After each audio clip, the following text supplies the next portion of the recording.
Assalamu alaikum, dear students. Welcome to the lecture of architecture and town planning. In this lecture, we will discuss about building design process. ठीक है, आज का हमारा जो lecture है वो based on building design process कि हमारे पास अगर फॉर एग्जांपल एक बिल्डिंग की कंस्ट्रक्शन हो रही है तो from initial stages to final point हमारे बिल्डिंग जो है उसमें कौन कौन से स्टेप जो है वो हम परफॉर्म करेंगे। ठीक है, तो ये लेक्चर जो है ये बेसिकली इस स्लाइड के ज़रिए मैं एक्सप्लेन करना चाहता हूँ कि फॉर एग्जांपल प्रोग्रामिंग होता है, schematic design, design development, construction document, bidding, construction administration, final certificate. ये हमारे पास 7 स्टेप है बिल्डिंग डिज़ाइन प्रोसेस का। कि हमारे पास अगर एक मेगा स्ट्रक्चर है, ठीक है, उसके हम कंस्ट्रक्शन करते हैं तो उसकी ये 7 स्टेप के थ्रू ये बिल्डिंग का कंस्ट्रक्शन जो है वो कंप्लीट हो जाता है। ठीक है, हमारा आज का लेक्चर जो है वो बेस्ड ऑन दीज 7 स्टेप। ये 7 स्टेप जो है ये हम डिटेल से कवर करेंगे इस लेक्चर में। ठीक है, अच्छा, तो हमारा फर्स्ट स्टेप जो है प्रोग्रामिंग। बिल्डिंग जो है वो डिफरेंट फेजेस में कंप्लीट हो जाता है। पहले फेज़ में जो है हम क्या करते हैं, प्रोग्रामिंग करते हैं, उस तरह नेक्स्ट इस तरह फेज़ आते हैं। ठीक है, तो फेज़ नंबर 1 जो है उसमें हम क्या करते हैं, एक बिल्डिंग का प्रोग्राम जो है वो हम डिसाइड करते हैं, उसके बारे में हम डिस्कशन करते हैं, फिर वो हम इस तरह परफॉर्म करते हैं। ठीक है,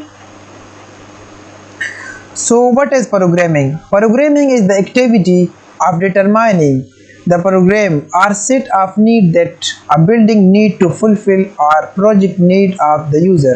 ठीक है, प्रोग्रामिंग एक एक्टिविटी है, इसमें हम डिटरमाइन करते हैं कि हम कौन सा प्रोग्राम जो है उस पर हमने काम करना है। ठीक है, या हम इसको इस तरह एक्सप्लेन कर सकते हैं कि हमारे पास ये प्रोजेक्ट जो है इसकी कौन कौन सी ज़रूरियात है जिसकी मदद से हम इस प्रोजेक्ट को फुलफ़िल कर सकते हैं। ठीक है, या हम इस तरह एक्सप्लेन कर सकते हैं कि हमारे पास फॉर एग्जांपल एक यूज़र है, एक क्लाइंट है, उसके कौन कौन सी नीड्स है, उस नीड्स के मुताबिक हमने एक प्रोजेक्ट पे काम स्टार्ट करना है और क्लाइंट को सेटिस्फाइड करना है। ठीक है, this phase is called programming. ठीक है, अब हम प्रोग्रामिंग किस तरह परफॉर्म करते हैं, इसके अलग अलग स्टेप्स है। ठीक है, तो इन programming step number 1 is initial discussion.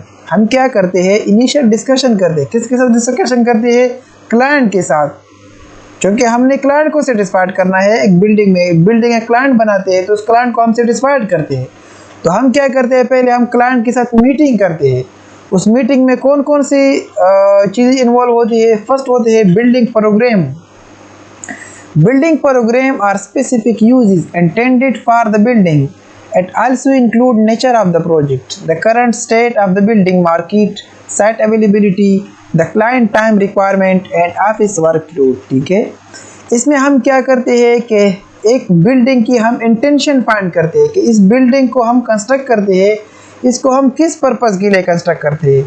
आया ये रेजिडेंशियल बिल्डिंग है, कमर्शियल बिल्डिंग है, इंडस्ट्रियल बिल्डिंग है। ठीक है, ये कौन सी टाइप की बिल्डिंग है तो वो पहले हम डिसाइड करते हैं।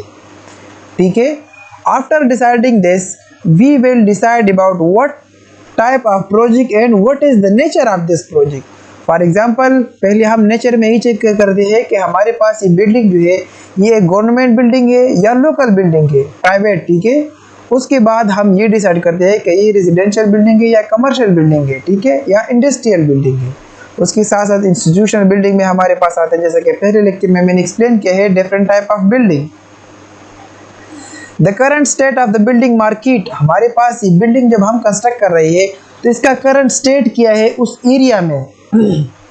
फॉर एग्जांपल अगर हम एक होटल कंस्ट्रक्ट करते हैं तो उसका हम क्या करते हैं, वहाँ के लोगों का हम स्टेटिस्टिकल एनालिसिस करते हैं कि अगर हम यहाँ पर ये होटल जो है ये हम कंस्ट्रक्ट कर दें तो इसका क्या एडवांटेज होगा, इसका क्या बेनिफिट होगा क्लाइंट को। ऐसा ना हो कि हम ऐसे एरिया में होटल कंस्ट्रक्ट करें जहाँ पर बहुत ज़्यादा कम डिमांड हो होटल का। ठीक है, या फिर हम इसी तरह दूसरी शॉप बनाते हैं वहाँ पर बहुत ज़्यादा कम लोग आ रही है तो हमारा क्लाइंट जो है वो सेटिस्फाइड नहीं होगा फिर। ठीक है, तो ये आता है हमारे पास current state of the building market. And then site availability. अब साइट अवेलेबिलिटी का क्या मतलब है? साइट अवेलेबिलिटी का मतलब ये है कि हमारे पास अगर एक क्लाइंट है तो उसके साथ पहले से प्रोजेक्ट एरिया जो है वो उसके साथ अवेलेबल है, तो हम फिर डायरेक्टली क्या करते हैं, बस उसको हम सिंपली डिज़ाइन करते हैं, वो जो हाउस या जो बिल्डिंग उसको रिक्वायर्ड है। अगर उसके साथ साइट अवेलेबल नहीं है तो फिर हम क्या करते हैं, उसको हम एक साइट प्रोवाइड करते हैं, उसको हम कंपैरिजन करते हैं different cities and different area की। जैसे कि हम जब क्लाइंट को सेटिस्फाइड करते हैं तो उसको हम 3 सिटीज़ जो है वो उसको सेलेक्ट करते हैं। जैसा कि एक हो गया हमारे पास पेशावर, इस्लामाबाद एंड लाहौर, ये 3 सिटीज़ है आपके पास। अब इन 3 सिटीज़ में अगर आपने एक बिल्डिंग कंस्ट्रक्ट करना है तो पेशावर की कुछ अलग कैरेक्टरिस्टिक होगी, इस्लामाबाद की कुछ अलग कैरेक्टरिस्टिक होगी और लाहौर की कुछ अलग खसूसियात होंगी, ठीक है। तो इस बेस के मुताबिक हम क्या करते हैं, एक क्लाइंट को हम सेटिस्फाइड करते हैं कि आपने यहाँ पर बिल्डिंग कंस्ट्रक्ट करना है या यहाँ पर कंस्ट्रक्ट करना है या यहाँ पर कंस्ट्रक्ट करना है, ठीक है। तो उसके मुताबिक क्लाइंट को हम सेटिस्फाइड कर दे, फिर वो साइट चूज़ करता है and then we will design a project, ठीक है। उसके बाद हम क्लाइंट टाइम रिक्वायरमेंट के बारे में डिस्कशन करते हैं। क्या फॉर एग्जांपल आपको कितनी ड्यूरेशन में ये प्रोजेक्ट जो है ये कंप्लीट करना चाहिए, ठीक है। फॉर एग्जांपल आप हमारे पास ऑफिस में जो है 2 मंथ हम फ्री नहीं है, ठीक है। हमारे पास इतना काम है कि 2 मंथ के बाद हम आपको टाइम दे सकते हैं, ठीक है। अब आपकी मर्ज़ी है कि आपने काम जो है हम यहाँ से करवाना है या दूसरे ऑफिस से करवाना है, ठीक है। आपको कितने टाइम में जो है काम कंप्लीट करना चाहिए, ठीक है। अच्छा, इस फेज़ को कंप्लीट करने के बाद हम नेक्स्ट स्टेप की तरफ बढ़ते हैं जो कि हमारे पास है प्रोजेक्ट स्कोप, ठीक है। The client provide the architect with a list of what space are going into the building. जो भी बिल्डिंग क्लाइंट ने कंस्ट्रक्ट करना है वो फिर आपको स्पेसिफिकेशन प्रोवाइड करता है कि मेरी बिल्डिंग में फॉर एग्जांपल एक कमर्शियल बिल्डिंग है तो इस बिल्डिंग में मुझे 20 ऑफिस चाहिए और 30 शॉप चाहिए। तो आपने इसको इस तरह डिज़ाइन करना है कि इसमें 20 ऑफिस आ जाए और 30 शॉप जो है वो अवेलेबल हो, ठीक है। या हमने हॉस्पिटल कंस्ट्रक्ट करना है तो हॉस्पिटल में इंफॉर्मेशन ऑफिस यहाँ पर होना चाहिए, बाथरूम यहाँ आना चाहिए, डॉक्टर ऑफिस जो है वो यहाँ पर हो गया। तो इसी तरह की चीज़ जो है वो क्लाइंट जो है वो स्पेसिफाई करते हैं आर्किटेक्ट को, ठीक है। Brief of architecture service to be provided. Architectural services for example अगर ये एक हाउस है तो इसमें किचन जो है वो कहाँ पर होगा, किचन का एरिया कितना होगा, कितना लेंथ विड्थ होगा, हॉल क्या किधर होगा, बेडरूम कितने होने चाहिए। This is called architectural services. Then showing previous project for reference. जब क्लाइंट की स्पेसिफिकेशन ख़त्म हो जाती है तो फिर क्लाइंट को सेटिस्फाइड करने के लिए हम प्रीवियस प्रोजेक्ट के ज़रिए उसको सेटिस्फाइड करते हैं। फॉर एग्जांपल एक क्लाइंट है, उसने एक हाउस कंस्ट्रक्ट करना है, 2 कनाल हाउस कंस्ट्रक्ट करना है। तो फिर हम क्या करते हैं, जहाँ पर फॉर एग्जांपल उसने इस्लामाबाद में 2 कनाल हाउस कंस्ट्रक्ट करना है तो हम इस्लामाबाद की 2 कनाल हाउस के प्लान जो है उसकी 3D एलिवेशन, उसकी 2D एलिवेशन, उसकी फैसिलिटीज़ के बारे में उसको आगाह करते हैं कि हमारे पास अगर 2 कनाल हाउस है तो उसमें इस तरह की स्पेसिफिकेशन अगर हो तो वो आपको पसंद है, वो आपको लाइक है या नहीं है, ठीक है। तो ये इनिशियल डिस्कशन में ये चीज़ें होती है, ठीक है। दूसरा हम क्लाइंट की क्वेश्चन, तो अब हमारी आर्किटेक्ट की क्वेश्चन जो है वो स्टार्ट हो जाती है, ठीक है। एक हो गया आप शोविंग प्रीवियस, यहाँ तक जो है क्लाइंट की स्पेसिफिकेशन थी यहाँ तक, ठीक है। यहाँ से आर्किटेक्ट की क्वेश्चन जो है वो स्टार्ट हो जाती है, ठीक है। कौन कौन से सर्विसेज आपको चाहिए, प्रीवियस बिल्डिंग की प्रोजेक्ट उसको शो करती है। उसके बाद क्लाइंट की लाइक और डिसलाइक को चेक करते हैं कि क्लाइंट की कौन कौन सी चीज़ें लाइक है और कौन कौन सी डिसलाइक है। उसका वे ऑफ लाइफ किस तरह है, उसका ज़िंदगी जो है वो किस तरह चल रहा है, ठीक है। अच्छा, इमेज फ्रॉम बुक, हम डिफरेंट बुक से उसको पिक्चर शो कर देगा। फॉर एग्जांपल आपने बाथरूम को डिज़ाइन करना है तो बाथरूम का लेआउट किस तरह होना चाहिए। आपने किचन को डिज़ाइन करना है तो किचन में अलमारियाँ वगैरह किस तरह होंगी। मैगजीन, इंटरनेट से our task at this stage it's to look and lesson, ठीक है। क्लाइंट जो है वो लुकिंग करता है और लेसन करता है, ठीक है। हमारे बातों को वो सुनते हैं और देखते हैं। फॉर एग्जांपल उसको हम इंटरनेट से डिफरेंट पिक्चर शो करते हैं, बुक शो करते हैं, मैगजीन के ज़रिए उसको समझाते हैं कि आपने ये काम करना है, इसी तरह होना चाहिए, ठीक है। अंडरस्टैंड हाउ क्लाइंट लाइव, जब आप ये क्वेश्चन करते हैं तो इसी दौरान आपको ये भी पता चल जाता है कि क्लाइंट का वे ऑफ लाइफ किस तरह है, इसका नॉर्मल लाइफ है, इसका लाइफ स्टाइल किस तरह है, उसका काम क्या है, वो उसका खुराक किस तरह है, स्लीपिंग फैसिलिटी उसको किस तरह चाहिए, ठीक है।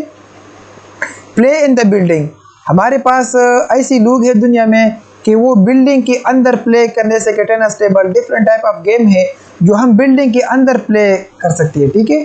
तो उसके साथ फॉर एग्जांपल गेमिंग जोन, जैसा कि ऐसी लोग हैं जो बिल्डिंग के अंदर वो स्क्रीन पर गेम करते हैं, तो उसके लिए हम एक अलग हॉल प्रोवाइड करते हैं जहाँ पर एक बड़ा स्क्रीन होते हैं, वहाँ पर उसका गेमिंग जोन होता है, ठीक है।